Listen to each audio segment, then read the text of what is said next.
Amin, amin. Silakan duduk kembali. Shalom semuanya. Ya, salam sejahtera juga untuk yang mengikuti secara online. Nah, Bapak Ibu saudara sekalian, tema saya hari ini adalah balancing our life through God's grace. Menyeimbangkan hidup kita melalui kasih karunia Allah.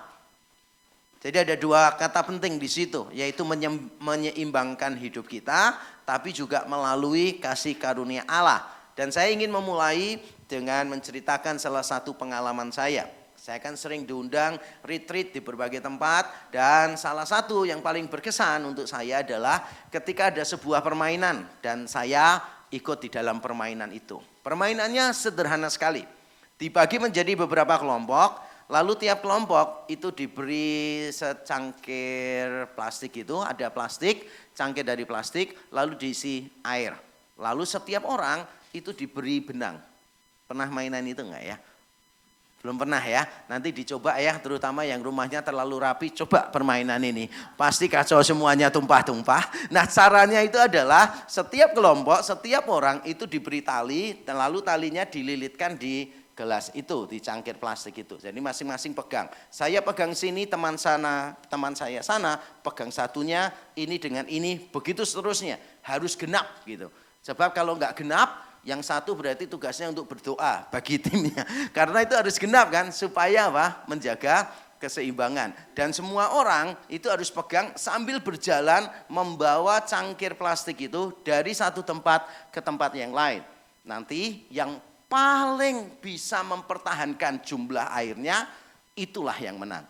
Saya pikir aturannya cukup sederhana, mudah untuk dilakukan. Kan begitu kan? Di sininya kan gampang lah, cuma gitu aja. Siapa takut gitu. Ternyata setelah dijalani ya, sangat jarang yang sampai ke sana airnya masih sisa separuh. Kenapa? Karena ternyata menyeimbangkan hidup, menyeimbangkan cangkir itu enggak mudah memang. Kadangkala kita merasa kayak, wah mau jatuh, perlu ditarik ke sini. Pada waktu kita tarik, terlalu tarik. Lalu jatuh ke sini, sana juga mulai melihat gitu, ditarik ke sana lagi. Akhirnya banyak yang tumpah, cangkirnya rusak. Menyeimbangkan cangkir ternyata tidak semudah yang kita pikirkan. Dan saya percaya menyeimbangkan hidup juga sama. Kita ini bermasalah karena hidup kita tidak seimbang. Saya ambil satu contoh saja, misalnya orang tua mencintai anak, bagus enggak? Mau merawat anak dengan baik, bagus enggak? Ingin anaknya baik-baik saja, bagus enggak? Bagus ya kan? Tapi kalau tidak seimbang, nanti orang tua itu terlalu overprotective terhadap anak. Anak mau apa-apa, tidak boleh sama orang tuanya. Bahkan saya pernah ketemu satu orang, anaknya itu sudah usianya 25 tahun, perempuan. Itu kalau kemana-mana harus fit call dan harus nunjukin seluruh ruangannya. Dia ada di mana, bersama dengan siapa. Sampai saya beritahu, kenapa kamu nggak belikan kamera GoPro sekalian di sini? Supaya nanti tiap kali anakmu pergi noleh, selalu kamu bisa tahu siapa yang dilihat oleh anakmu. Saya bilang, kalau kamu terlalu protek anakmu seperti itu, tidak heran anakmu akan semakin liar. Kenapa? Karena tidak dipercaya. Tapi seandainya nih, orang tua terlalu permisif, over permisif. Mah, mau pergi? Oh iya, nggak perlu buru-buru pulang. Pulangnya minggu depan, kok kesusu sih gitu kan ya. Bulan depan aja gitu kan. Saya juga yakin anak saudara pasti jadi orang yang rusak gitu kan. Jadi bagaimana kita menjaga keseimbangan. Ada orang yang makan itu dijaga bener. Saya baru ketemu sama satu orang. Jaga makan luar biasa. Jaga olahraga luar biasa. Menurut saya malah berlebihan sih. Jadi tiap kali makan sama dia itu, saya tuh gak bisa tenang kalau makan sama dia. Bayangkan ya, ini makan, dia diskusi tentang kesehatan. Topik yang paling tidak boleh dibahas pada saat makan enak adalah dua. Satu tentang kesehatan, tentang diet, pola makan dan sebagainya. Yang kedua adalah tentang misionaris yang ada di pedalaman gitu kan. Itu biasa tuh beberapa orang ya, saya diajak makan enak gitu kan ya. Terus setelah itu diskusinya tentang diet gitu kan. Makanya banyak orang tanya, Pak Yakub bagaimana? Hasil ceknya, wah puji Tuhan hasil cek terakhir saya bagus, saya bilang gitu. Wah gitu, oh bagus ya, gak ada masalah puji Tuhan, gak ada masalah. Padahal itu hasil cek 6 tahun yang lalu. Saya biarin aja, wong dia tanyanya terakhir kok ya. Bukan tahun ini ya kan. Terus ada teman saya mau doa gini, Tuhan kami berdoa untuk para misionaris yang tidak bisa makan, yang kekurangan dan sebagainya. Kami berdoa kiranya Tuhan menolong mereka supaya mereka bisa makan seperti kami di tempat ini gitu. Masa tega saudara makan dengan lahap. Sambil ingat teman-teman saudara misionaris di pedalaman makannya aja susah gitu kan ya. Makanya ada 2 topik itu yang harus dihindari. Nah teman saya ini jaga banget makanannya saudara. Tapi ternyata mungkin karena terlalu menjaga sehingga dia bisa defisiensi, kekurangan di tempat yang lain gitu. Ada orang yang berkata begini, ya pokoknya saya ya makan nggak pakai daging, nggak pakai lemak. Cuma tempe saja supaya sehat. Enggak juga loh. Teman saya tiap hari makan tempe, tekanan darahnya tinggi deh. Senin tempe, Selasa tempe, Rabu tempe, Kamis tempe, Sabtu wah gebrak meja dia. Tempe terus, tempe terus. Kapan makan daging gitu, tekanan darahnya naik. Bahkan ada teman saya ya saudara ya, asam uratnya itu tinggi. Walaupun menghindari kacang, menghindari mente, menghindari macam-macam, asam uratnya itu tetap tinggi saudara. Padahal sudah dihindari semua gitu kan. Terus bingung, kok bisa menghindari semuanya itu kok tetap asam uratnya tinggi. Ternyata dia tiap kali ngajak ngomong sama istrinya dikacangin. Untuk yang tahu-tahu saja ya Bapak Ibu ya. Untuk yang tahu-tahu saja. Jadi intinya adalah kita ini harus menjaga keseimbangan di dalam hidup kita gitu loh saudara. Di dalam segala sesuatu. Nah sekarang saya akan mengajarkan kita balancing our life through God's grace. Melalui anugerah Allah. Dan saya ingin memulai dengan sebuah gurauan yang receh. Yang dikenal dengan nama dad jokes ya. Ini gurauan bapak-bapak. Why does the bicycle fall? Mengapa sepeda itu jatuh? Because it's too tired. Ini diplesetkan harusnya because it's two tires. Karena ini memiliki 2 roda. Tapi diplesetkan because it's too tired. Karena ini terlalu lelah. Nah saya tahu orang Indonesia tidak suka gurauan yang semacam ini. Makanya saya menampilkan ini sebetulnya bukan supaya saudara tertawa. Karena bukan ini yang penting. Yang paling penting adalah pertanyaannya, bukan jawabannya. Mengapa orang naik sepeda itu bisa jatuh? Orang naik sepeda bisa jatuh, kemungkinannya cuma 2. Pertama, dia berhenti mengayuh. Begitu kita berhenti mengayuh, kita jatuh. Yang kedua adalah kalau kita terus mengayuh, itu jatuh. Enggak percaya, coba aja mengayuh dari Surabaya ke Jakarta. Saya yakin di Solo jatuh, saudara. Hidup itu perlu keseimbangan, Namanya naik sepeda itu kadangkala kita harus berhenti mengayuh, kadangkala harus terus mengayuh. Hidup itu seperti sepeda, harus terus dijalani, tapi nggak boleh kita berhenti karena berhenti mesti jatuh. Kalau terus nggak tahu kapan berhenti juga kita akan jatuh. Hidup perlu keseimbangan. Dan inilah yang saya pelajari bertahun-tahun saudara. Kita seringkali merasa mudah lelah, hidup kita tersabik-cabik karena kita tidak bisa manage ketegangan-ketegangan yang ada di dalam hidup kita. Kita ini tidak suka merengkuh ketegangan-ketegangan di dalam hidup kita. Padahal sebetulnya ketegangan-ketegangan itu penting. Yang penting adalah kita tahu seberapa jauh kita narik, seberapa jauh yang di sana juga kita tarik. Keseimbangan itu kuncinya. Saya ingin mengajak kita membaca saudara di dalam 1 Korintus 15 ayat 9 dan 10. Kita baca bersama-sama ya Bapak Ibu. 1 Korintus 15 ayat 9 dan 10. 1, 2, 3. Karena aku adalah yang paling hina dari semua rasul, sebab aku telah menganiaya jemaat Allah. Tetapi karena kasih karunia Allah, aku adalah sebagaimana aku ada sekarang, dan kasih karunia yang dianugerahkannya kepadaku tidak sia-sia. Sebaliknya, aku telah bekerja lebih keras daripada mereka semua, tetapi bukannya aku, melainkan kasih karunia Allah yang menyertai aku. Amin. Dalam bagian ini Paulus sebetulnya sedang memberi bukti tentang kebangkitan Yesus.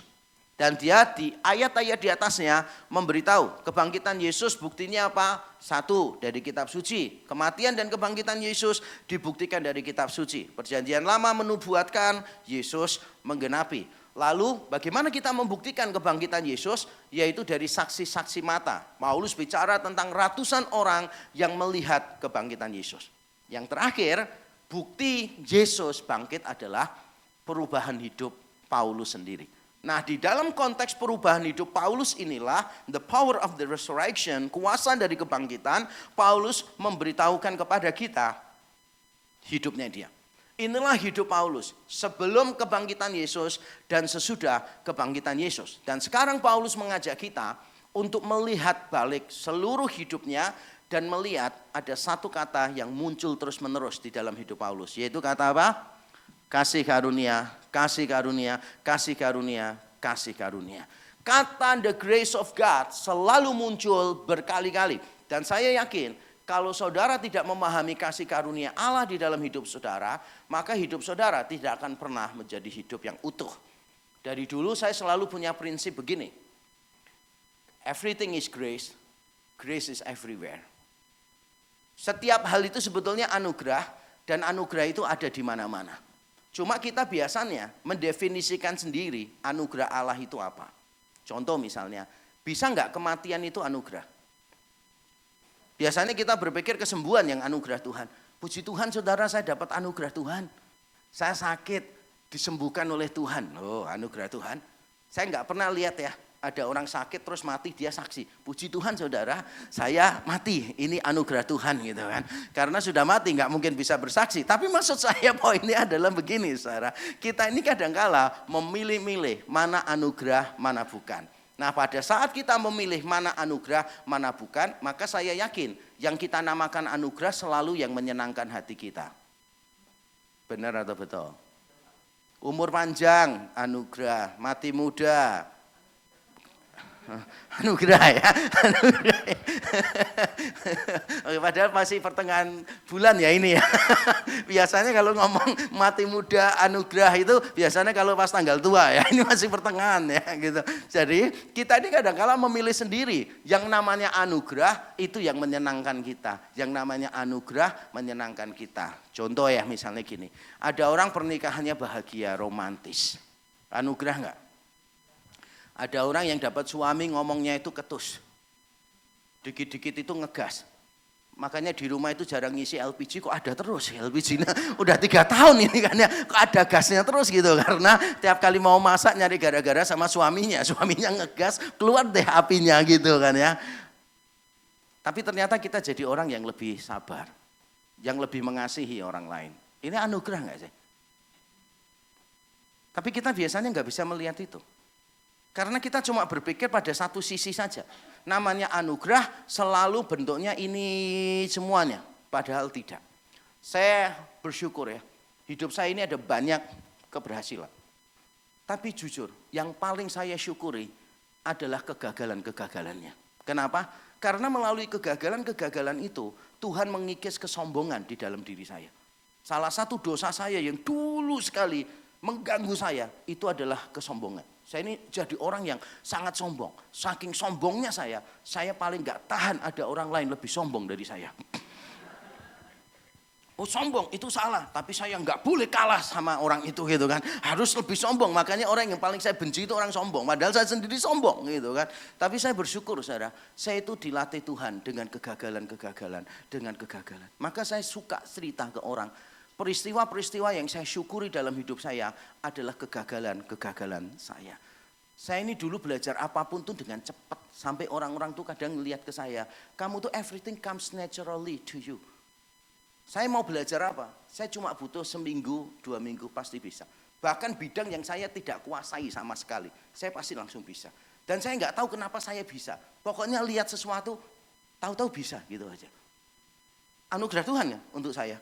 Tapi karena saya tidak menghargai anugerah Tuhan itu, maka saya menciptakan berhala di dalam diri saya yang saya kasih makan terus, yaitu kesombongan ini.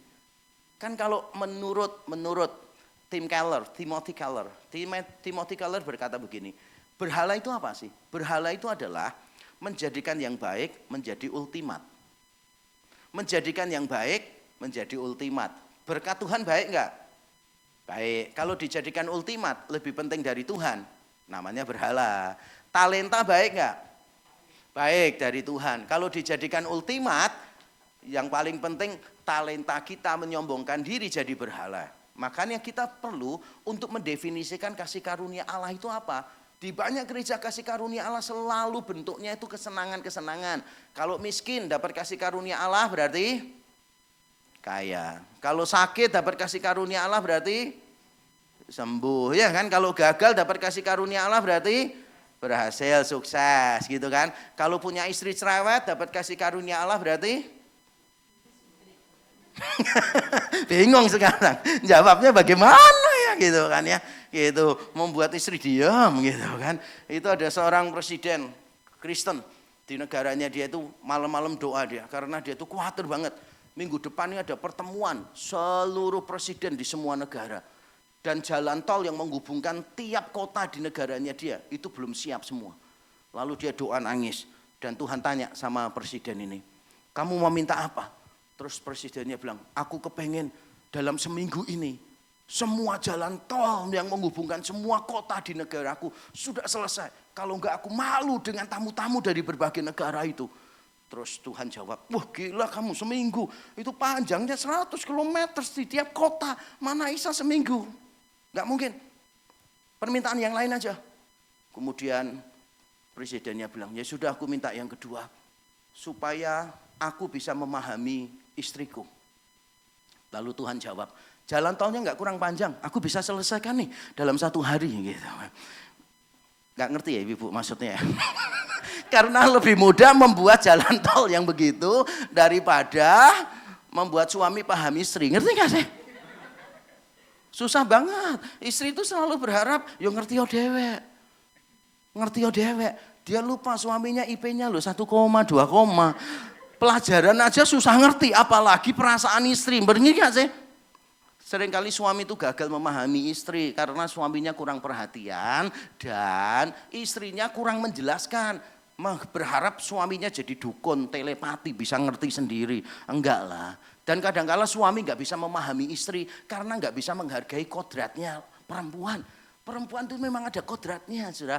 Jangankan ya perempuan, coba saya tanya yang bisa jawab pintar. Google itu laki-laki atau perempuan?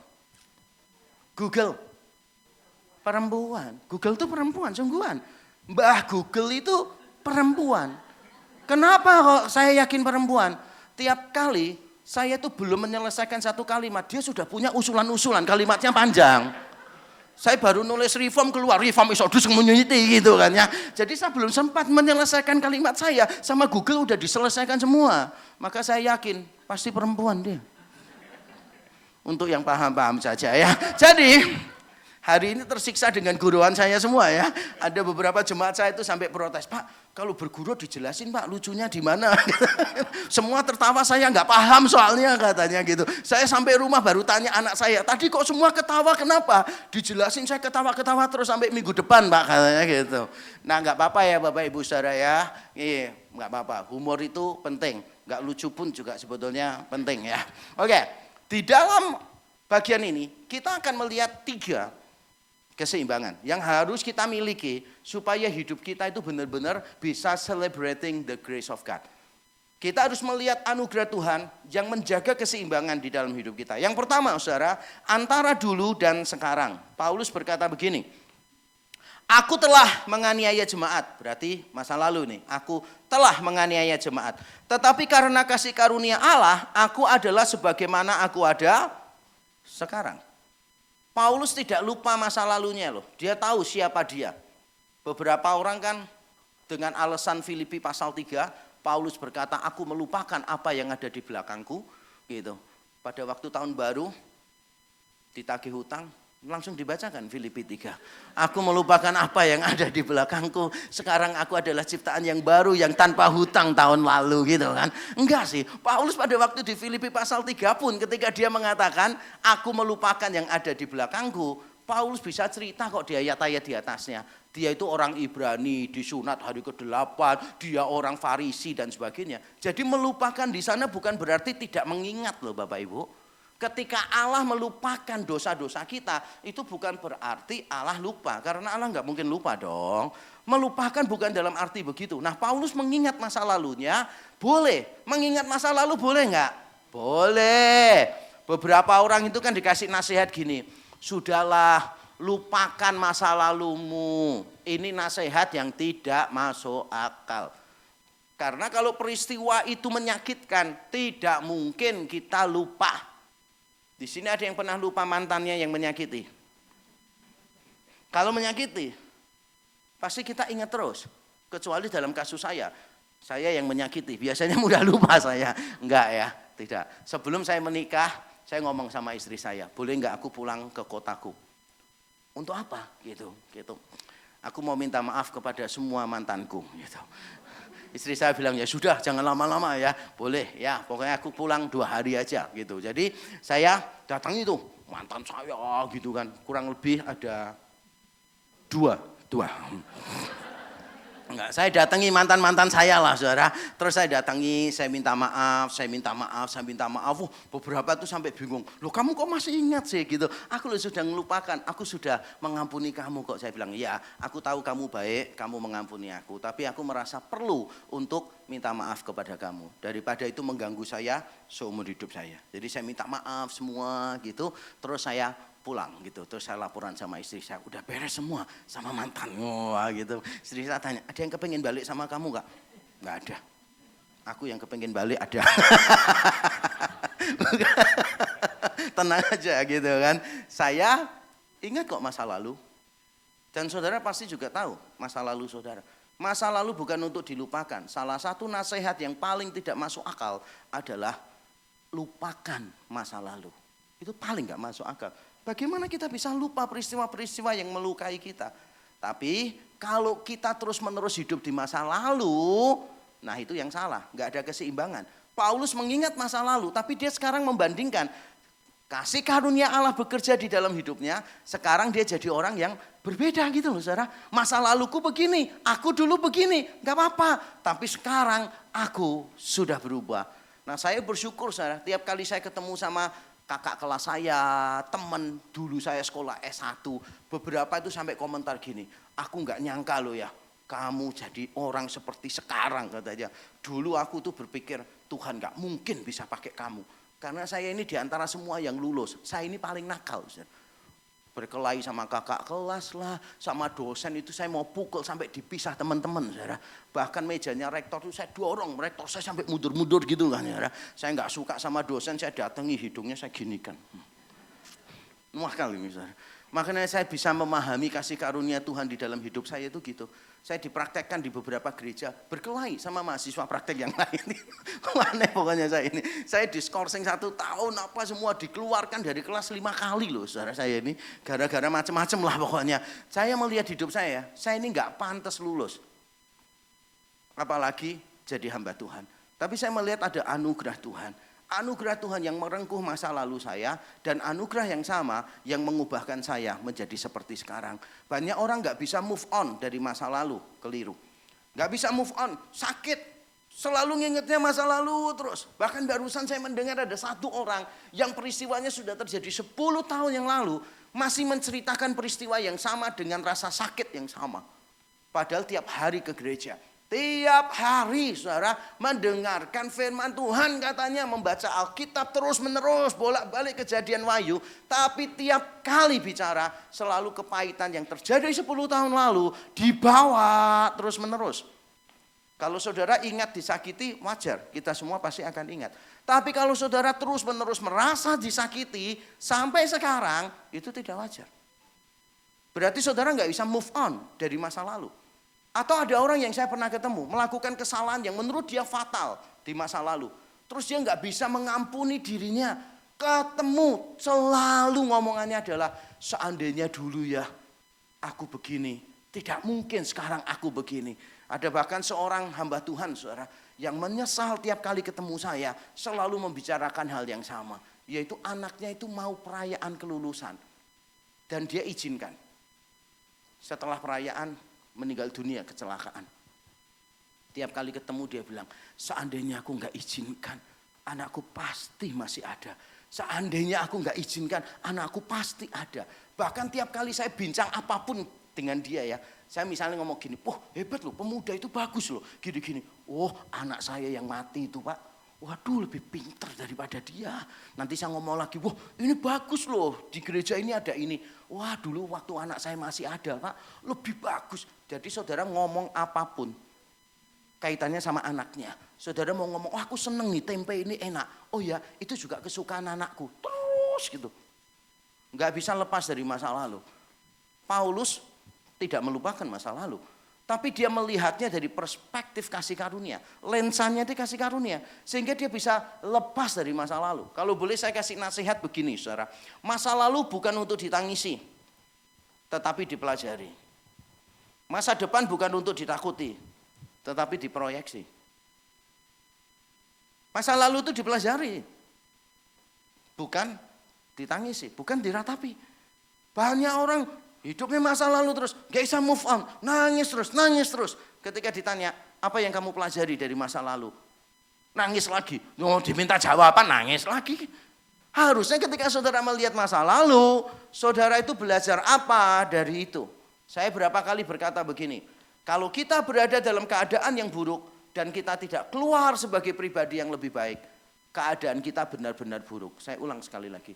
Kalau kita berada dalam keadaan yang buruk dan kita tidak keluar sebagai pribadi yang lebih baik, keadaan kita benar-benar buruk. Masa lalu saya buruk, tapi saya tidak mau menangisi masa lalu saya. Saya belajar apa dari masa lalu saya? Masa lalu bukan untuk ditangisi, tetapi untuk dipelajari. Sebaliknya, masa depan kita bukan untuk ditakuti, tetapi untuk diproyeksi. Kita ini kan seringkali bingung dengan masa depan. Beberapa orang kan bingung, kalau guruan saya itu, kita ini seringkali mengkhawatirkan sesuatu yang sudah pasti terjadi. Kalau pasti terjadi, nggak usah dikhawatirkan. Saya berapa kali ditanya, Pak, saya ini takut tua loh Pak. Ngapain takut tua? Semua kita loh pasti tua. Nggak usah bingung, semua kita pasti tua. Saya nanti khawatir nggak bisa cantik Pak. Loh kita semua loh pasti wajahnya jelek kalau sudah tua.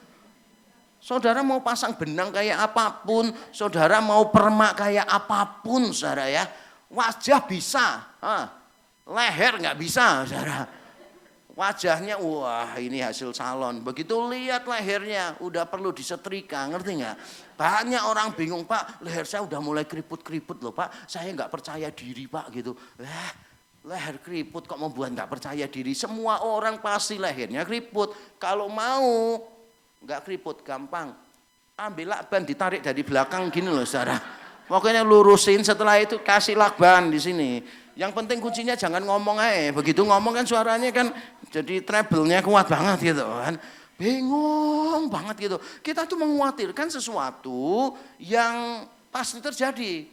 Saya takut tua loh Pak, nggak usah takut, pasti kita tua, pasti tua. Untuk apa sih kita takut? Ada yang bilang gini, Pak, saya takut mati Pak. Loh kenapa takut mati? Kita semua kan pasti mati. Ya nanti saya mati itu bagaimana ya Pak ya? Loh mati itu nggak perlu latihan. Langsung gladi bersih kok kita nanti, langsung.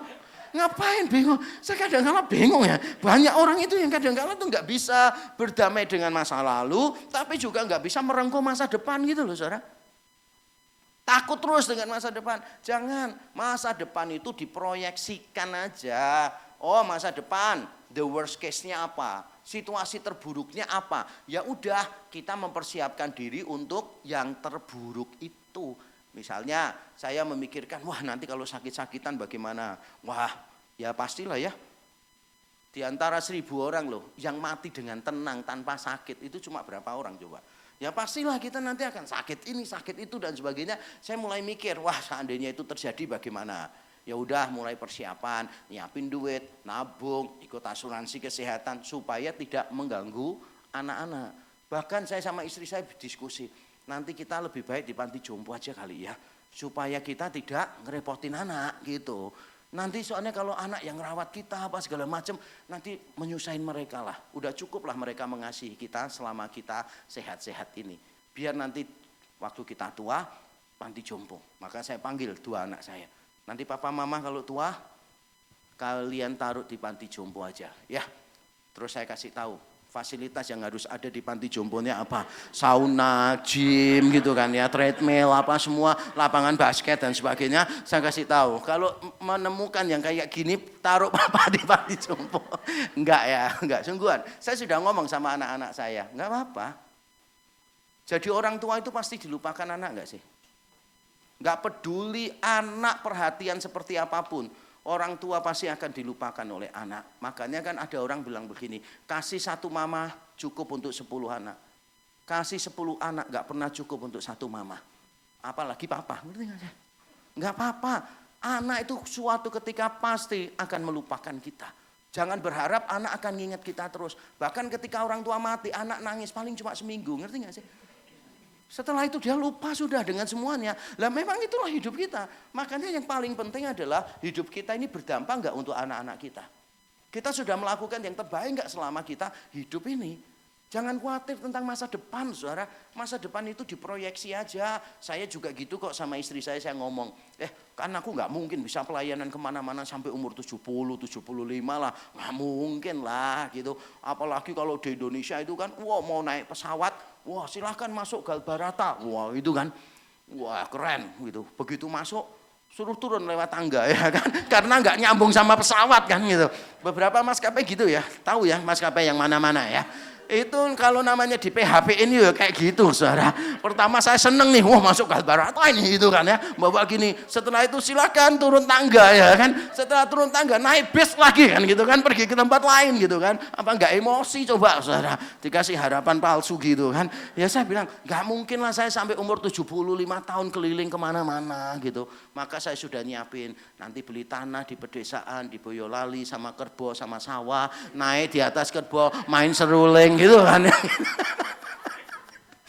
Gak usah khawatir lah, masa depan diproyeksi aja ya kan. Terlepas dari saudara jadi naik kerbau atau naik harimau, diproyeksi aja saudara. Nah ini dia prinsip hidup saya saudara. Masa lalu tidak dapat diubah, tetapi dapat ditebus. Masa lalu tidak dapat diubah, tetapi dapat ditebus. Masa depan tidak dapat dipastikan, tetapi dapat disiapkan. You cannot change the past, but you can redeem it. Saya tahu, saya nggak bisa mengubah masa lalu saya. Saya dikenal sebagai orang yang nakal, sebagai orang yang keras, sebagai orang yang sombong, dengan semua label yang negatif. Saya nggak bisa mengubah itu, karena saya sudah melakukan kesalahannya. Tapi saya bisa menebusnya, yaitu apa? Dengan menjadi kebalikannya. Sehingga orang-orang yang mengenal saya di masa lalu, melihat saya sekarang, mereka berkata, kamu sudah berubah. Mereka melihat kasih karunia Tuhan yang bekerja di dalam hidup saya. Enggak apa-apa, masa lalu enggak usah ditangisi. Kita enggak bisa ngubah. Mungkin kita pernah mengambil keputusan yang keliru di masa lalu, udah ditebus saja dengan cara yang baik. Ada beberapa orang kan nyesel, orang tuanya meninggal dia belum melakukan yang terbaik. Tapi saudara enggak bisa ngubah masa lalu, enggak bisa membangkitkan orang tuamu lagi. Nggak bisa membuat saudara jadi muda lagi dan melakukan semua yang ingin dilakukan. Nggak bisa. Tapi kita bisa menebusnya.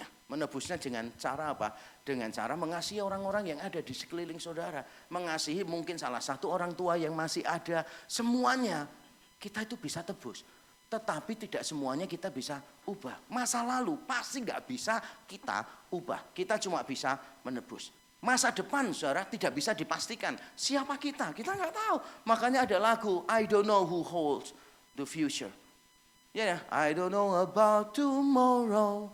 Tapi satu hal yang aku tahu, bahwa dia, he holds the future. Tuhan yang memegang masa depan kita. Tapi bukan berarti kita nggak menyiapkan diri saudara. Kita ini menyiapkan diri untuk masa depan kita. Jangan jadi orang Kristen yang pokoknya ya berharap sama Tuhan. Berserah, going with the flow. Ngikuti pimpinan Roh Kudus gitu kan. Aduh berapa kali saya ketemu hamba-hamba Tuhan dari gereja lain gitu saudara. Saya tanya, bagaimana pelayananmu? Ya stabil lah. Berapa jumlah jemaatmu? 40. Loh setahu saya 10 tahun lalu saya khotbah 40 orang. Sekarang 40 orang itu bukan stabil, itu namanya stagnan, mandek, nggak berkembang gitu kan. Terus saya tanya, terus planningmu ke depan seperti apa? Ya pokoknya ngikuti Roh Kudus saja. Ngikuti Roh Kudus saja. Saya sampai ngomong, kamu ngikuti Roh Kudus seperti daun kena air. Roh Kudusnya udah naik speedboat, udah ketinggalan jauh kamu. Gak bisa, kita cuma berpikir going with the flow, ikuti aja pimpinan Roh Kudus. No, harus disiapin dari sekarang. Kita terutama yang masih muda-muda harus mulai berpikir, tahun sekian kita mau ngapain, tahun sekian kita mau ngapain, tahun sekian mau ngapain. Harus buat rencana, saudara. Harus buat rencana. Sekarang saudara umur 35 misalnya, buat rencana tahun depan saya umurnya 36. Nah itu direncanakan. Nggak usah kalau itu semua orang juga pasti gitu. Poin saya adalah apa sih yang akan kita capai di masa depan. Saya tahu semua nggak pasti. Tapi saya siapkan semuanya. Bahkan ketika saya jadi gembala sidang di Reform Exodus Community di gereja Rek. Saya cuma ngomong gini. Saya nyoba 1 tahun ya. Tapi saya buatkan target 25 tahun. Jadi saya buatkan target sejak awal 25 tahun sampai 2030. Saya dulu kan part timer masihan 2005. Baru full time 2007. Saya sudah buatkan selama saya part timer mengiyakan pertama kali. Saya buatkan target 2030. 25 tahun. Tapi saya ngomong, jangan berharap saya ada di gereja ini terus menerus. Karena saya hanya mengikuti tiang awan, tiang api. Kalau Tuhan pimpin saya ke tempat lain, saya pasti pergi ke tempat lain. Tapi poin saya adalah begini, saudara. Kita ini harus membuat persiapan-persiapan. Kalau memang kita sudah membuat persiapan dan ternyata tidak sampai, ya sudah. Berarti kita sudah melakukan yang terbaik. Jadi ingat, keseimbangan kita adalah masa lalu dengan masa sekarang. Masa lalu tidak bisa ditebus, tapi tidak bisa diubah, tetapi bisa ditebus. Tidak untuk ditangisi, tetapi untuk dipelajari. Begitu pula masa depan, saudara. Masa depan itu bukan untuk ditakuti. Amin. Tidak bisa dipastikan, tetapi bisa untuk disiapkan. Yang kedua, saudara, keseimbangannya adalah antara di dalam dan melalui. Karya Allah di dalam kita dan karya Allah melalui kita. Saya bacakan di sini. Tetapi karena kasih karunia Allah, aku adalah sebagaimana aku ada sekarang. Ada perubahan di situ. Dari penganiaya jemaat akhirnya menjadi jemaat. Itu ada perubahan. Lalu dia berkata, aku telah bekerja lebih keras. Dan saya suka urutannya. Paulus tidak mulai dengan, aku telah bekerja lebih keras daripada mereka semua. Tidak. Dia mulainya dengan, aku dulu penganiaya, sekarang aku berubah. Aku sebagaimana aku ada sekarang. Setelah diubahkan, baru dia bekerja keras untuk Tuhan. Ada berapa banyak di antara kita urutannya tidak benar, saudara. Ada berapa banyak saya lihat hamba Tuhan juga pelayanannya itu luas gitu. Karakternya nggak pernah bertumbuh. Dampaknya semakin besar, karakternya tidak semakin berakar. Makanya saya selalu mengingatkan mahasiswa teologi yang saya ajar di SDT Amadius maupun di khotbah-khotbah saya di rekan hamba Tuhan di gereja. Saya ngomong begini, jangan sampai pelayananmu itu meluas tanpa karaktermu mengakar. Jangan sampai pelayananmu meluas tanpa karaktermu mengakar. Kenapa? Karena semakin luas pelayanan seseorang, tapi karakternya tidak mengakar dengan baik, akarnya cuma sedikit, maka dia akan mudah tercabut keseluruhannya. Yang paling penting itu bukan kepandaian, bukan pencapaian, bukan popularitas, bukan gelar. Yang paling penting adalah karakter. Saya berapa kali diminta training di berbagai gereja dan hamba-hamba Tuhannya tanya, Pak kalau boleh nyebutin satu, yang paling penting dalam pelayanan, yang harus dimiliki hamba Tuhan apa? Mungkin mereka berpikir, wah gelar teologi, karena saya punya S3, PhD. Atau mungkin mereka menantikan saya berkata, kepandaian, karena saya juga nulis banyak buku. Tapi tidak, saya jawab karakter. Yang paling penting karakter. Kamu bodoh tidak masalah. Sebab kalau kamu punya karakter, kamu akan rajin belajar. Setuju? Tapi kalau kamu pintar, gak punya karakter, kamu akan jadi orang yang sombong, melukai banyak orang, dan pada akhirnya kamu juga jatuh. Yang paling penting karakter. Oh saya tapi gak pinter, gak apa-apa. Kamu punya karakter, pasti kamu akan bekerja keras, belajar, supaya menjadi lebih baik. Tapi saya ini Pak ya, orangnya tuh gak bisa peduli sama orang lain. Karena keluarga saya ini tidak ada kasih sayang.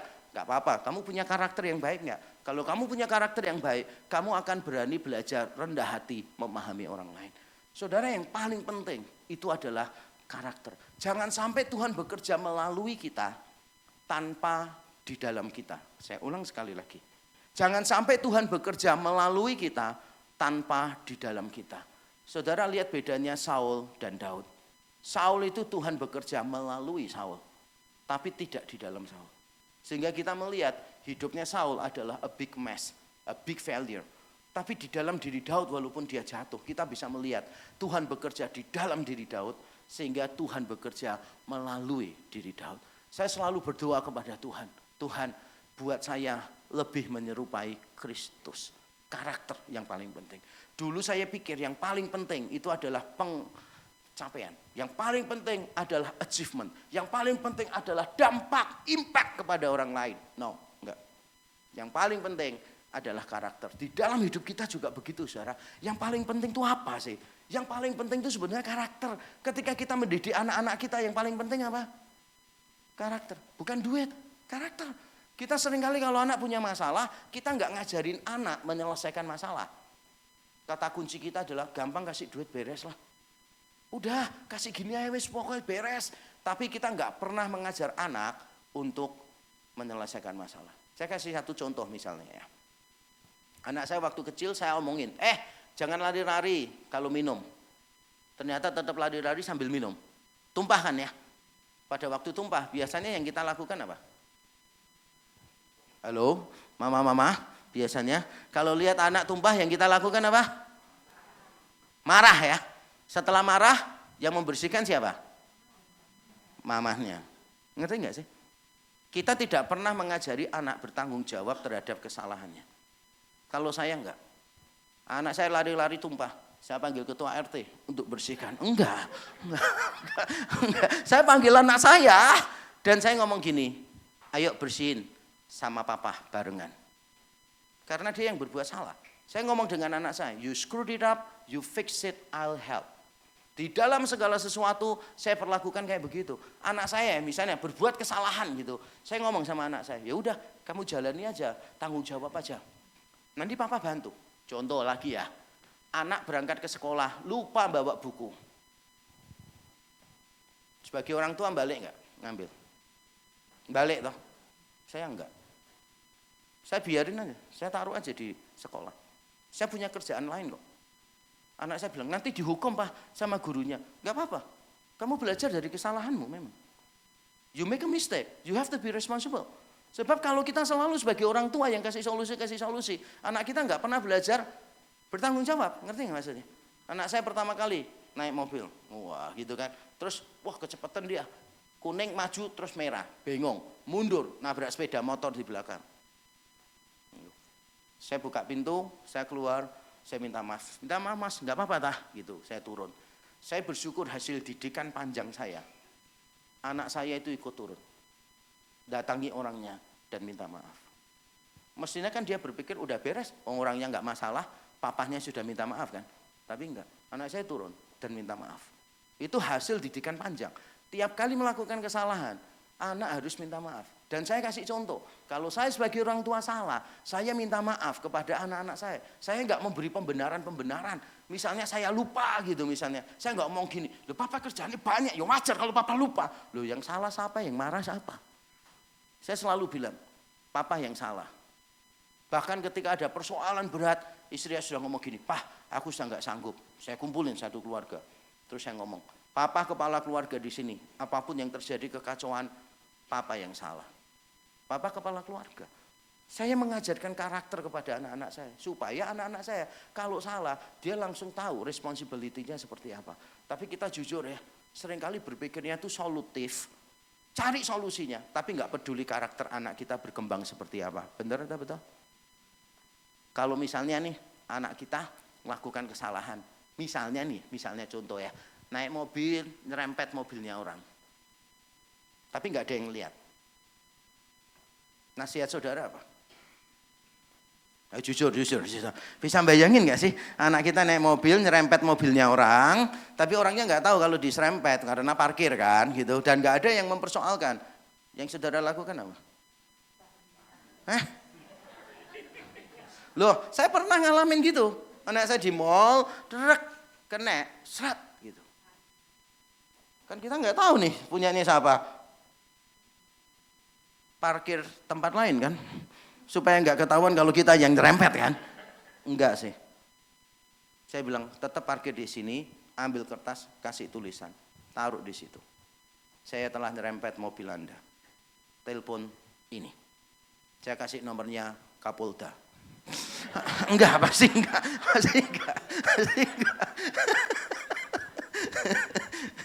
Loh, melatih anak untuk bertanggung jawab dong. Kesalahan apapun, ya harus bertanggung jawab. Saya belajar ngajarin anak saya karakter. Misalnya ini, pulang dari restoran, anak saya itu ngecek. Loh Pak, ini belum dihitung loh Pak. Kalau saudara apa? Saya tahu saudara orang rohani. Pasti akan berkata, itu berkat Tuhan. Berkat Tuhan gak dihitung gitu kan. Apalagi kalau yang gak dihitung yang paling mahal. Oh itu bukan berkat Tuhan, itu mujizat Tuhan gitu kan. Saya enggak loh. Saya langsung, oke kita balik aja. Walaupun jauh, saya balik. Saya melatih anak saya tentang kejujuran, tentang karakter. Jangan sampai Tuhan bekerja melalui kita tanpa di dalam kita, saudara. Kalau saya boleh mengkalimatkannya gini, terkesan dengan karya Allah bagi kita jauh lebih utama daripada membuat dia terkesan dengan karya kita bagi dia. Dalam pelayanan kita seringkali berpikir, apa yang harus saya lakukan untuk Tuhan? Apa yang harus saya lakukan untuk Tuhan? Bagus nggak? Bagus. Tapi jangan sampai kita langsung ke sana. What shall I do for God? Tapi saudara mulai mikir dulu, what God has done for you. Itu lebih penting. Saudara kalau menyadari bahwa Allah bekerja di dalam hidup saudara, saudara akan terdorong untuk bekerja bagi Allah. Jangan dibalik. Mengapa saya melayani? Karena Tuhan lebih dulu melayani. Mengapa saya mengampuni? Karena Tuhan lebih dulu mengampuni. Wah itu lagu keren banget saudara. Sampai sekarang itu saya lihat ya, ini lagu ini bagus banget. Melayani, melayani lebih sungguh. Kenapa? Karena Tuhan lebih dulu melayani. Jadi apapun yang Tuhan lakukan untuk kita, itu menjadi tenaga penggerak apapun yang kita lakukan untuk Tuhan dan untuk sesama. Lagunya kan gitu, mengasihi lebih sungguh, melayani lebih sungguh, mengampuni lebih sungguh. Cukup 3 ya, jangan terlalu kreatif. Karena saya pernah lihat ada orang terlalu kreatif, nggak pakai latihan, saudara. Jadi melayani lebih sungguh. Setelah 1 kali mengampuni lebih sungguh, mengampuni lebih sungguh. Terus dia mengasihi lebih sungguh. Terakhir, wah dia improvisasi. Bertobatlah lebih sungguh. Semua nyanyi, bertobatlah lebih sungguh. Masih nggak apa-apa. Bertobatlah lebih sungguh. Masuk akal. Terus Tuhan lebih dulu. Mulai bingung, bertobatlah kepadaku. Makanya jangan terlalu kreatif ya. Dipikir, disiapin semuanya. Kalau mau pelayanan, semua itu disiapkan dengan baik. Jangan asal sembarangan gitu loh saudara. Saya pernah dulu main musik ya di satu persekutuan saudara. Orangnya tuh gak persiapan gitu saudara. Terus tiba-tiba dia tuh bisa medley 1 lagu gitu loh saudara. Pas waktu itu berdoa untuk 17 Agustus, saya masih ingat sampai sekarang saudara. Nggak ada latihannya, dia tiba-tiba kasih kode saya nada dasar kan gitu. Saya kasih nada dasar gitu kan. Terus langsung dia nyanyi, bangsaku ajaib gitu. Loh itu kan bapakku ajaib, nggak ada hubungannya sama bangsaku gitu loh saudara. Itu bisa nyanyinya bangsaku ajaib, itu dari mana ceritanya gitu kan. Orang nggak pakai persiapan ya gitu saudara. Kita minta sama Tuhan, Tuhan bekerjalah di dalam aku. Amin. Karena dengan Tuhan bekerja di dalam kita, maka kita bisa melayani orang lain. Dan minta sama Tuhan supaya kita itu menghargai, merayakan karya Tuhan di dalam hidup kita. Nah dengan demikian, ini dia salah satu filosofi pelayanan yang saya kembangkan di gereja saya. Pertumbuhan rohanimu lebih penting daripada pelayananmu. Pertumbuhan rohanimu lebih penting daripada pelayananmu. Bukan berarti saya membandingkan 2 hal ini seolah-olah harus dipilih. Bukan. Tapi jangan sampai kita terlalu sibuk pelayanan. Sampai kita lupa memperhatikan kerohanian. You cannot give what you don't have. Saya belajar ini saudara. Dengan cara yang paling menyakitkan. Suatu ketika ada pelayan musik di salah satu cabang gereja saya. Minta ketemu sama saya. Setelah ketemu, dia ngomong gini, Pak saya merasa dimanipulasi oleh gereja. Wow, kata yang dipakai kenceng banget, dimanipulasi oleh gereja. Terus saya tanya, mengapa kamu berpikir kamu dimanipulasi oleh gereja lokal ini? Dia jawab gini, tiap kali ada chat, tiap kali saya ditelepon, selalu tentang jadwal pelayanan. Saya nggak pernah di chat, kabarmu bagaimana, apa yang perlu didoakan. Jadi saya ini diperlakukan sebagai pelayan, tapi tidak pernah sebagai orang. Saya ucapkan terima kasih, besoknya saya adakan rapat mendadak. Dan terus saya bilang, ini kegagalan kita sebagai gereja. Maka lalu saya membuatkan salah satu filsafat pelayanan. Jadi ada 12 filsafat pelayanan di tempat saya yang kami kembangkan. Salah satunya ini, bahwa pertumbuhan rohanimu lebih penting daripada pelayananmu. Itulah sebabnya kalau ada orang yang sedang bergumul secara kerohanian, saya gembalakan, saya off-kan dari pelayanan dulu.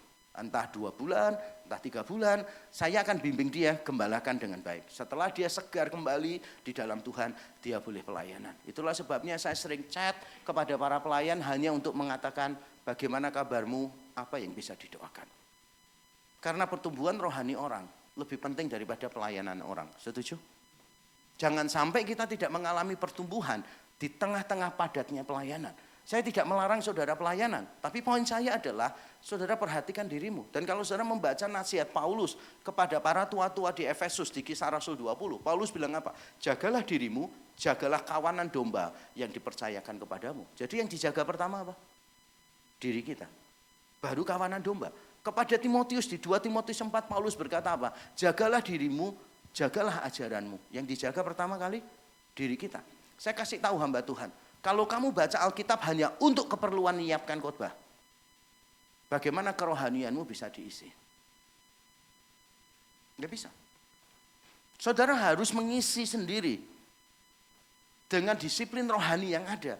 Saya selalu ngomong kepada rekan-rekan hamba Tuhan, kalau engkau selalu menyampaikan firman dan tidak pernah punya waktu firman itu tersampaikan kepadamu, bagaimana kamu bisa bertumbuh? Apalagi kalau beberapa hamba Tuhan itu kan senjatanya cuma internet kan. Mau khotbah tinggal ngetik internet. Dan beberapa ngaku kepada saya. Tiap kali saya khotbah Pak ada teksnya, saya langsung tulis Filipi 3 ayat 1 sampai 4, Yakub Trihandoko. Keluarlah outline khotbah saya, terus disederhanakanlah sama dia. Saya ngomong, loh pakai khotbah saya nggak apa-apa. Tapi jangan sampai kita tidak berinteraksi dengan khotbahnya dulu. Pokoknya asal ngambil, asal sampaikan. Jadi jangan sampai cuma begini loh saudara, lewat. Enggak sih. Harusnya gitu kita hidupi firman Tuhannya. Injilnya mengubahkan kita. Maka saya punya prinsip begini. Yang dihidupkan oleh Injil seharusnya menghidupi Injil dan hidup bagi Injil. Saya ulang ya. Yang telah dihidupkan oleh Injil seharusnya menghidupi Injil supaya bisa hidup bagi Injil. Jangan pikir hidup bagi Injil dulu. Kita menghidupi Injil enggak? Sebelum kita menghidupi Injil, kita dihidupkan oleh Injil enggak? Dulu hamba dosa menjadi hamba kebenaran. Banyak di antara kita lebih suka aktivitas daripada integritas. Banyak di antara kita lebih suka popularitas, saudara. Banyak jalan pintas dilakukan. Tapi jangan, don't do that. Nanti saudara akan menyesal. Kelihatannya hebat, tapi di dalamnya keropos semuanya. Jangan. Jangan sampai pelayananmu meluas tanpa karaktermu mengakar. Setuju? Yang terakhir, saudara, poin yang saudara sukai karena terakhir. Yaitu antara kerja keras dan rehat dan istirahat. Saya bacakan ya. Aku telah bekerja lebih keras daripada mereka semua. Wah, ini hard work. Tetapi bukannya aku, melainkan kasih karunia Allah yang menyertai aku. Wah, kita ini paling suka ngelihat orang bekerja keras gitu kan. Banyak orang bekerja keras, tapi banyak juga orang yang bekerja keras tapi nggak bisa bekerja lama. Kenapa? Karena dia tidak bekerja cerdas. Orang itu harus bisa memanage keseimbangan. Kapan istirahat, kapan lanjut. Banyak orang tanya kepada saya ini tidurnya sehari berapa jam? Karena mereka melihat pelayanan saya itu banyak dan sebagainya. Saya selalu ngomong, tidur saya cukup. Loh kok bisa tidurnya cukup? Karena saya punya prinsip begini. Daripada saya kurang istirahat, saya cuma bisa menghasilkan 60. Lebih baik saya tidur, seger, saya bisa menghasilkan 80. Di dalam waktu yang beda, ini panjang tapi nggak fit. Saya cuma bisa ngerjakan segini. Di sini saya fit, waktunya pendek, saya bisa ngerjakan lebih banyak. Tahu bagaimana kita itu beristirahat itu penting. Kemarin baru bincang-bincang juga sama rekan hamba Tuhan. Terus dia cerita, Pak ingat gak waktu rapat dulu bertahun-tahun yang lalu kita defisitnya beberapa M itu Pak yang saya gak bisa tidur itu. Gitu kan. Jadi dia ikut rapat gak bisa tidur. Saya pulang ditanya istri saya, Pak highlight rapat apa yang perlu didoakan? Ya kita harus bayar sama kontraktor sini untuk pembangunan gini sekian M dalam 3 bulan. Wah kamu bisa bayar tak Pak? Sekarang gak bisa. 3 bulan lagi belum tahu. Terus saya sikat gigi tidur. Istri saya tanya gini, loh Pak kamu kok tidur? Saya tanya, loh kalau aku tidur kenapa? Loh kan utangmu banyak itu. Loh kalau aku nggak tidur besok pagi lunas. Enggak, ya udah tidur dulu lah. Masuk akal nggak sih? Saudara Belani nggak tidur, masalah selesai nggak? Ya tidur toh. Tidur itu tanda kita beriman sama Tuhan. Karena di tengah tidur kita itu nggak bisa mengontrol hidup kita, tapi kita bisa tenang di dalam Tuhan. Ngerti nggak sih? Sebab kalau bangun kita selalu kepengen ngontrol hidup kita. Justru tidur itu tindakan iman. Jadi orang yang paling beriman adalah orang yang paling banyak tidur. Jadi beriman dengan males itu bedanya tipis ya. Adam tidur, waktu bangun Tuhan kasih Hawa. Makanya yang anaknya masih belum dapat jodoh, kita suruh tidur terus gitu. Tidur terus sampai tahu bangun ada Hawa ya kan, bangun ada Adam gitu kan ya, itu enggak sih, tidur itu sungguhan, itu tanda kita berserah penuh kepada Tuhan. Saya dulu tuh kalau tidur ya susah, karena kalau saya tidur tuh mesti gini loh saudara, mikir gini, sampai istri saya itu kalau saya tidur gini, tangan saya dipindahin gini loh saudara. Saya tuh kalau misalnya ya harus persiapan apa, belum dapat ide, saya tidur duluan. Istri saya selalu ngomong gitu, Pak tidur dulu aja Pak. Walaupun waktunya mepet, istri saya selalu kasih nasihat, Pak tidur dulu. Biasanya kalau kamu tidur mesti ada ide. Dan sungguhan, saya tuh nyiapin seminar, nyiapin khotbah kadang-kala capek banget gitu kan ya. Saya tidur, percaya nggak? Di tengah tidur saya itu kan saya gini tuh. Saya tuh bisa dapat online khotbah loh. Jadi saya khotbah itu, istri saya bilang pules. Tapi pikiran saya itu jalan terus gitu. Sekarang saya nyoba gini, nggak bisa. Maka saya tambah, ini sama gini, kayak salib. Gitu. Nggak apa-apa, tenang aja bersama dengan Tuhan. Ya, tahu caranya rehat. Nah tapi bagaimana kaitan kasih karunia dengan kita rehat? Kaitannya begini, next ya. Ini kuncinya sebetulnya ada di sini. Keberhargaan kita itu ditentukan oleh korban Kristus yang sempurna bagi kita. Mengapa orang itu workaholic? Apa kira-kira? Alasannya apa? Mengapa orang bekerja keras luar biasa? Tujuannya apa? Sukses. Mengapa kok sukses menyenangkan sampai dikejar? Kenapa? Dihargai orang, benar sekali. Dapat pengakuan, merasa diri berharga dan sebagainya. Karena orang kepengen merasa diri lebih berharga, maka mereka bekerja keras sedemikian rupa.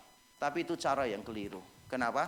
Karena keberhargaan kita ditentukan oleh korban Kristus yang sempurna bagi kita. Bukan berarti kita nggak boleh bekerja keras. Harus, saudara. Kita harus bekerja keras. Bahkan kita ini harus bekerja extra mile. Kalau orang lain berharap kita melakukan segini sebagai orang Kristen, kita lakukan lebih banyak. Saya punya komitmen dulu dengan anak-anak saya. Papa pokoknya tiap weekend main dengan kalian 4 jam. Tiap weekday. Tiap weekend, akhir pekan, Papa akan main setengah hari dengan kalian. Janji saya begitu. Tapi dalam realisasinya, saya selalu memberi lebih daripada itu. Karena kita selalu doing extra mile. Di tempat saya, di gereja saya, Senin hari libur hamba Tuhan. Tapi nggak pernah sekalipun saya ngambil libur. Kalau saya bisa melakukan sesuatu ya saya lakukan. Tapi dulu alasan saya melakukan dengan sekarang melakukan berbeda. Dulu saya melakukan karena saya nggak mau gagal dalam pelayanan. Nanti kalau gagal, gereja nggak berkembang, saya malu. Nanti kalau gagal gini, saya kecewa. Makanya saya bekerja keras tanpa istirahat. Jiwa saya nggak bisa tenang. Pikiran saya nggak bisa tenang. Kenapa? Karena I have to prove something to many people. Saya harus membuktikan sesuatu kepada banyak orang. Tapi sekarang saya bersyukur, Tuhan ubahkan saya melalui Injil. Saya sadar bahwa hidup saya berharga bukan karena prestasi saya. Hidup saya berharga karena Tuhan menebus saya dengan darah yang sempurna di kayu salib.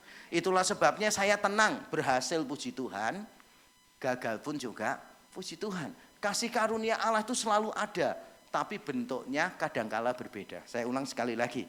Kasih karunia Allah itu selalu ada, tapi bentuknya kadangkala berbeda. Kadang kasih karunia Tuhan itu memberi kita keberhasilan, sehingga kita tuh nggak patah semangat gitu, melihat buah pelayanan kita. Tapi kadangkala kasih karunia Tuhan bentuknya apa? Memberi orang-orang yang menentang kita, supaya kita sadar bahwa ketika kita berhasil, itu bukan karena kita, tapi karena Tuhan saja. Nggak apa-apa, kadang Tuhan buka kok beberapa pelayanan saya, sehingga saya bisa berkata, wow luar biasa. Barusan ada orang ketemu saya, dan dia ngomong gini, dari luar pulau ketemu saya. Dia sama istrinya berkata begini, Pak, saya ini pernah ketemu Jokowi, tapi saya lebih bersyukur ketemu dengan Bapak. Terus dia bilang, karena saya ketemu Jokowi, hidup saya enggak berubah.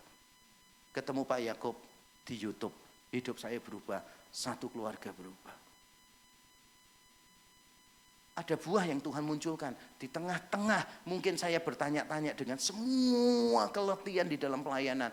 Tuhan buka pelan-pelan. Tapi Tuhan nggak akan buka semua. Kenapa? Kalau Tuhan buka semua, saya nggak tahan untuk tidak jadi sombong. Ngerti? Kasih karunia Tuhan selalu ada, tapi bentuknya kadangkala berbeda. Jangan mudah iri. Orang lain kok keluarganya harmonis ya. Aku kok sering bertengkar. Loh, tetap ada kasih karunia Tuhan untuk dua keluarga ini. Cuma bentuknya berbeda. Disyukurin aja. Jadi kita harus bekerja keras nggak? Harus bekerja keras. Harus doing extra mile, saudara. Tapi harus dengan cara yang benar, motivasinya yang benar. Dan saya mau memberitahu satu kalimat lagi. Ada dua. Yang pertama ini. Pencapaian dan kegagalan tidak mengubah apa-apa pada siapa kita yang sebenarnya. Pencapaian dan kegagalan tidak mengubah apa-apa pada siapa kita yang sebenarnya. Apakah dengan saudara berhasil, kaya, terkenal, saudara menjadi lebih meaningful?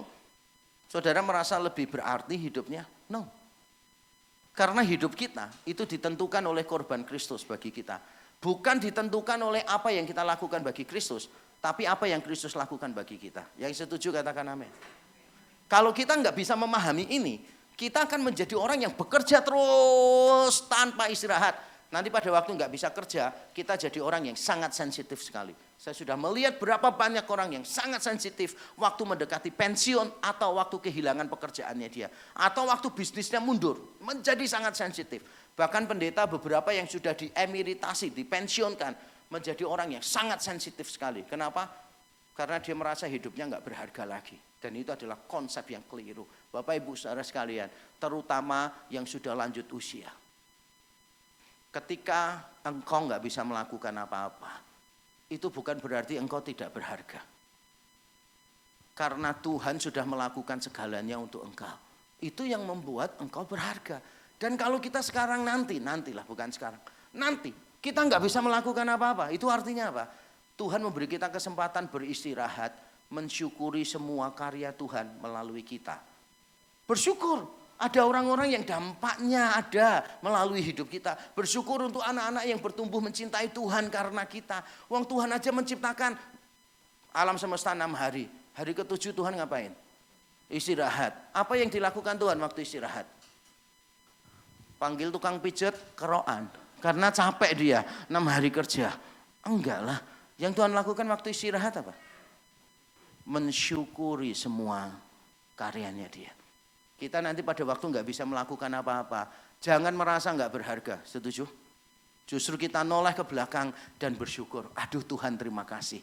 Tuhan mau pakai saya berdampak dalam hidupnya si A, si B, si C. Oh Tuhan bersyukur, Tuhan kasih aku kesempatan berdampak pada gereja A, gereja B. Walaupun sekarang aku nggak bisa ngikuti perkembangannya, cuma bisa berdoa. Bersyukur, masing-masing kita harus bersyukur.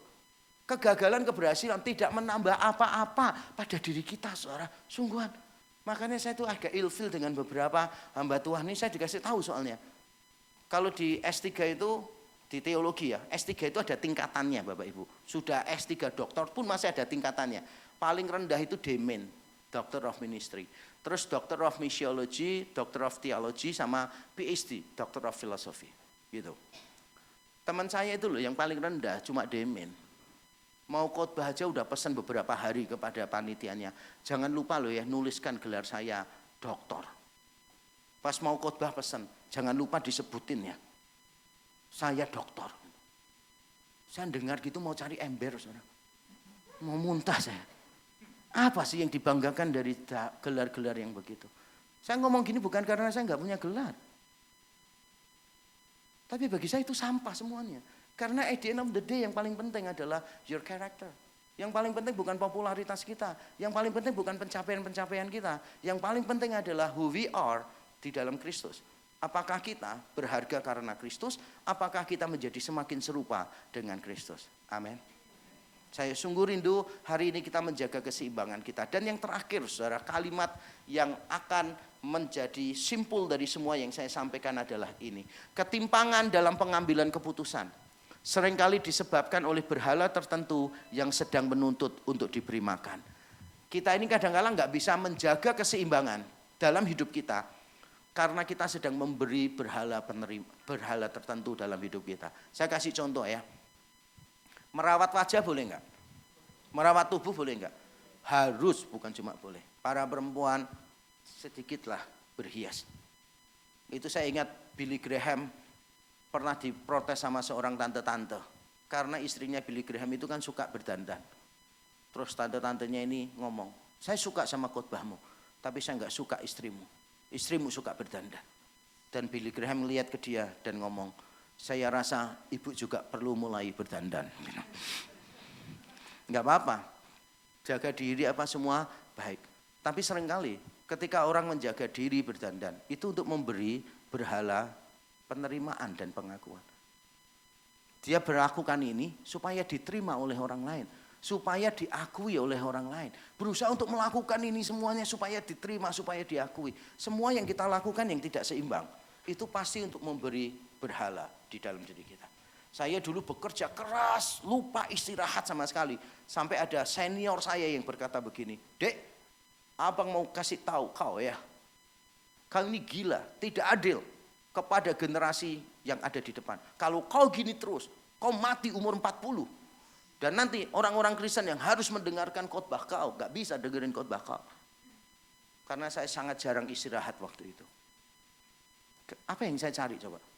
Karena saya punya ambisi pribadi. Sebelum 30 tahun saya harus khotbah di lapangan, ribuan orang. Saya harus khotbah di hotel bintang 5 yang dengarkan konglomerat Indonesia. Saya kejar semua itu. Tapi setelah dapat apa yang saya dapatkan? Nothing. Ketika saudara belum ada di atas puncak, saudara melakukan apapun, lupakan yang paling penting, lupakan keluargamu. Supaya you reach at the top. You reach the top. But when you are on the top, gitu, you get nothing. Gak ada.